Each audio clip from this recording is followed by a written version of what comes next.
বিশ্বকাপের আগে নতুন বিতর্কে ফুটবল বিশ্ব। ফিফা কংগ্রেসে কানাডায় ঢুকতে না পেরে দেশে ফিরে গেছেন ইরানের ফুটবল কর্মকর্তারা।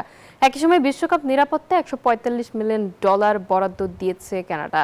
তবে রাজনীতি, নিরাপত্তা ও ভিসা জটিলতায় বিশ্বকাপ আয়োজন নিয়ে বাড়ছে অনিশ্চয়তা, আলোচনা ও সমালোচনা।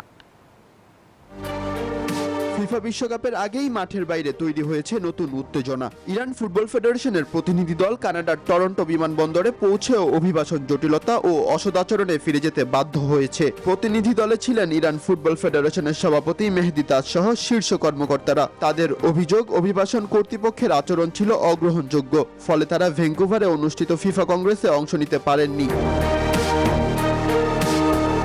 যুক্তরাষ্ট্রের এক নম্বর জিম চেইন গোল্ড জিম এখন আবারও বাংলাদেশে। বসুন্ধরা আবাসিক এলাকা ও বসুন্ধরা সিটি শপিং মলে।